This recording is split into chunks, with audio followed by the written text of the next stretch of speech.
Pag nagsasalita po ba kayo, masakit kasi tumatama yung ano? Hindi totoo eh. Sumasabit? Sumasabit po. Gusto mong ipagawa natin yan? O yun. Ayan, Tatay Bong. Oh. Ito kasi baka tuwing magsasalita siya, baka tumatama yung tutulis dun sa labi. Labi. Masakit yan eh. Opo. Masakit ba? Try, tingnan mo nga kung masakit, Jackie. Yung, tingnan mo kung matalim, yung dulo, ganunin, ganunin mo lang yung, ito yung hiniliit mo, ganunin mo. Tingnan natin kung magdudugo yung ano. Titingnan ko na, patingin nga po kung matulis.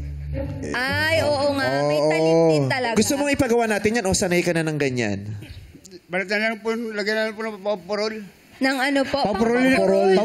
Pampurol. Oo, hindi kasi yung iba ayaw na nila ipagawa, sanay na sila. Oo, sanay na. Oo, kasi may kakilala akong dentista, kayang-kayang libre, hindi ka magbabayad. Oh, sayang yung gusto niyo Tatay ba? Bong. Gusto mo po? Gusto niya ba? Oo, pero ano ha, gawa sa marmol. Ang bigat nun. Oo, tapos sa likod nakalagay na yung birthday mo.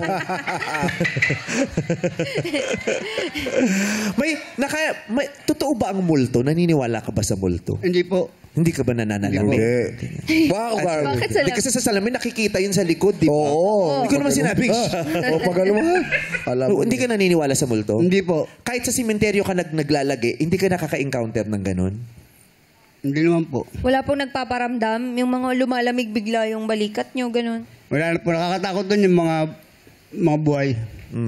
Oh. So yung Wala na. pagtatrabaho mo dito, anong dahilan kung bakit patuloy ka pa rin nagtatrabaho sa simenteryo? Dahil? Gusto ko pong bumili ng e-bike. Para saan saan pa? po? Pagtanda ko, nakaupo na ako naghahanap buhay. Gusto mo maghanap buhay gamit ang e-bike. Tamang-tama kasi yung suot mo ngayon pang rider din. Oo, pwede. Pang delivery. Ang dami kong delivering ganyan. Oo. Oo. Pang-hard route. May mga anak ka ba? Wala po. Wala. So, ang kinikita mo dyan ay para sa iyo lamang? Sa kapatid ko po.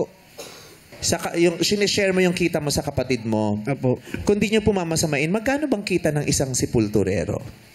Yung isang serbisyo, yung pang isang... Sa living.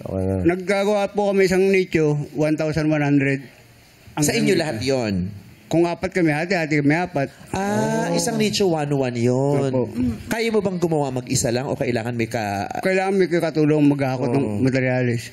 kadalasan apat kayo? Oo, minsan tatlo. Gaano kahabang oras ang ginugugol nyo sa paggawa ng isang nicho?